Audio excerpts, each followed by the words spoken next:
Ahoj vážní, já jsem Kozá 6 a rozhodl jsem si tentokrát zahrát hru Škola kouzel. Ano, jasně vážní. Vlastně je to tady s podtitulem První příběh, jasně vážní.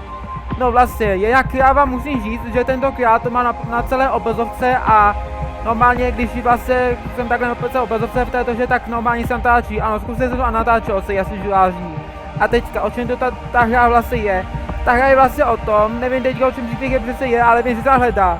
Běžně takové hledací hry, že tam jako nějaké ty hry, kde se tam něco hledá, něco dělá, většinou mě to nebavilo, ale to, že mě to vážně baví, vážně, ale neuvěřitelně mě to baví, vážně, jo. Víte, taková hra je totiž taková moc zajímavá, jasně, že vážně. Tak dobře, já zkusím příběh. Této hře příběh většinou nesleduje, ale tentokrát jsem se rozhodl, že se příběh podívat, jak to tam vlastně je, jasně, že vážně, dobře. Tak dám tady hrát, jasně, že vážně.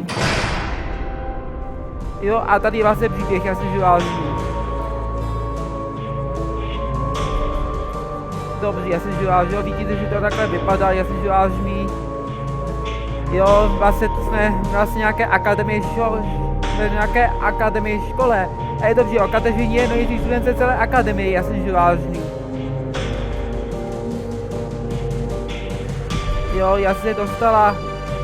Jo, jasně, já se příběh papíra vlaštovky a co to bylo zprávu, nějakou nezvelkou zprávu dostala. Byla to poněvá zpráva, to symboly, nebo teleportační symboly. Uštění této hádanky je rozhodně zajímavější než úklid knihovních sbírek. No tohle. Jo, jasně, něco takového to vlastně bylo, jasně, že vážně, něco takového to tudíž jasně, že vážný. Zpráva zanést, vážný. Jo, jasně, ano, další, dobře. A to bude vlastně této, bude poslat tady tuto mapu vlastně, jasně, že váží. Ano, vlastně toto je vlastně, ano, jasně, že váží mapa světa a budeme poslat všechny této země. Začneme vlastně vážit toto plní zemí, to je vlastně Majská pyramida, ano, přesně tak, jasně, že váží. Nejspíš vlastně, já jsem myslel Majské zně, to je Majské zně, ale to je Majská pyramida, jasně, že váží. Tak dobře, na to jasně, že váží. A vlastně oficiálně začíná první úroveň, jasně, že váží. Tady je výuka, vlastně buďte zdraví. A tady vlastně, ano, tady se tu zapíše. Toto je sestavovací artefakt. Zobrazuje části předmětů, které musíte nalézt. Jo, jasně, vážný. Klikněte na pírka, jsou součástí kladiva. Jo, takhle vlastně to je, jasně, že vážný, jak je to vlastně funguje, jasně, že vážný. A tady se dále píše, když nalezete nějaký objekt, pouze jeho stín zůstane viditelný. Sestavte kladivo teďka, dobře, takže máme teďka kladivo, jasně, že vážný. Jo, tady vlastně ty část ukazují, že to je část kladiva, jasně, že vážný. Ano, přesně tak, jasně, že vážný. Jo, jasně, já hledám teďka to kladivo, počkat. Jo, tady vlastně. A teď se sestavuje to kladivo, jasně, že vážný. Ano, teďka, a tady se teďka píše vlastně vážný. Kladivo se sestavili, ale artefakt stále nefunguje. Najděte krystal, najděte krystal, tím sestavovací artefakt aktivujete.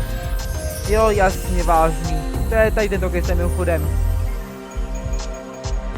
Ano, vážný. A ještě zde píše vlastně, teďka. Tato část obrazovky obsahuje svědíky, které jste našli. Jo, to je tady tato část, jasně, že vážný. A píše se, dál, chcete-li některý použít, klikněte na jedné vnítací myši, seberte kladivo. Ano, těžké kladivo, to je, a použijte kladivo k rozbití džbánku, tady, jasně, že vážný. Džbánek se rozbije a ukryje a vlastně jasně, že vážný ukryje něco zajímavého. Tady například se píše, seberte větvičku, která byla ve džbánku ukrytá. A tady se píše teďka. Kliknutím na otazník použijete jednu ze svých nápověd. Další nápověd můžete získat nalezení skrytých otazníků úrovni nebo kliknutím na tlačítko se znakem plus. Pomocí přesouvajícího artefaktu otevřete mapu a můžete přejít na libovolné dostupné místo.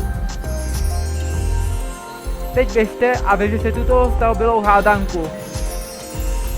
Jo, jasně, takže teď budeme vlastně hledat, takže první se tady vlastně je, ano. tady váš například, ano, kamenná deska byla dříve vyšší, anebo tady se patří něco čtvercového, a to bude tohleto vlastně jasně žlážný, anebo tady vlastně váží větevka je nalomená jasně žlážný, a tady je nějaká hlava, která asi kýchne. Asi, že si kýchne vlastně jasně žlážný. Ano, vážně si jo. A tady vlastně jsou ty předměty jasně žlážný, tady je kamen se zrcátkem, nebo ostrý nůž, nebo nějaký klíč, ano, to vypadá jako klíč, dejte do klíče, anebo větvička, která by mohla někoho polechat pod nocem, asi tady tomuhle jasně žlážný, dobře. A to již pojďme oficiálně hledat jasně žlážný, dobře. Najdu části, dobře, jasně žlážný, tady jsem taky něco našel, tady vlastně taky jasně žlážný, teď se zase něco sestavil, jasně žlážný, dobře. Dobře, váže si, že výborně. Teďka jsem našel kus taky něco, tady taky vlastně jasně žlážný. Teď jsem našel to otazník, to je k tomu, ano, k té napovědi, a pokud se ještě najdu ještě dvě, tak vlastně došnu do další napovědu, jasně žlážný. Nebo můžu kliknout sem a můžu vlastně hledat otazníky a jich vlastně vždycky najdu 10 otazníků, jasně žlážný. Ano, tady jsem našel další otazník, jasně žlážný. Dobře, jasně žlážný, a další jsem. A teď se další předměty jasně žlážný. Dobře. A tady ostrý, tak teďka tady vedličku, tady tam ho potom jsem jasně žlážný, vykýchnul, tady tohleto jasně žlážný, tady tu poslední část jasně žlážný. A je to vlastně kámen se zrcátkem. Ano. Tak tady očím nožem, protože tady tyto větev, tady tu malou větev. Teď víte, že tam paprsek něčemu vlastně dosahuje, jasně žlážný, tomuhle. Teďka tady dám tady tu kamennou desku. Teď už víte, že tady toto svítí vlastně jasně žlážný a objevují se tady tyto symboly jasně žlážný. Je tady slunce, pak nějaký klíč a vlnky ještě jasně žlážný. Tohle dám sem a teďka vážný, tady, ano, tento klíč někam pasuje. A teďka ta hádanka, to je vlastně tady jasně žlážný, tohle to vlastně jako opíšu. Takže slunce, pak nějaký klíč a ještě vlnky. A tím pádem to už vlastně jasně žlážný. Ano, vážně to, tím pádem hotové je jasně žlážný. A tady si je zpráva. Na tomto světku jsou dva teleportační zdroje. Zdá se, že je někdo potřebuje na nějakém místě. Jo, jasně, a to bylo tohleto. Takže to byla první úroveň vlastně žlážný a už vidíte vážně, že se objevila dvě nová místa, a to je vlastně tady Indočína a ještě tady, tam se ty nebyly nalezet, nevím teďka si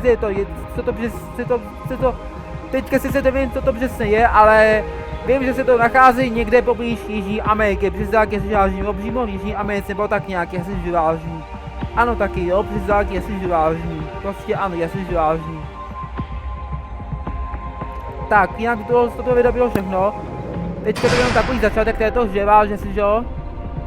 Ano, vážím, takhle bude prostě, takhle jsou jako úrovní, jasně žlážní, to byla jako oficiální první úrovní hotová, jasně žlážní. A taky z tohoto videa bylo všechno, jasně žlážní. Jak si takový rozmluvím, protože já jsem však předtím natáčel video, pojdu se zvedejší, ano. O té o veškeré grafice české televizi první část zatím jasně žlážní.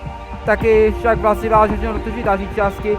Teď jsem to ještě nevydal, ano, taky to ještě dneska vydám vlastně to video, to sledujete vážně, že jo. Protože to video se úplně nové, tak video jasně žlážní, veškerá grafika české televize zatím ještě není, tu čas vedejší, ale je dneska to se tam však ještě objeví, na tím YouTube kanál televizi jasně žlážní. Ale z toho videa by to bylo oficiálně všechno, se loužím a příští video zase někdy se mnou, ahoj!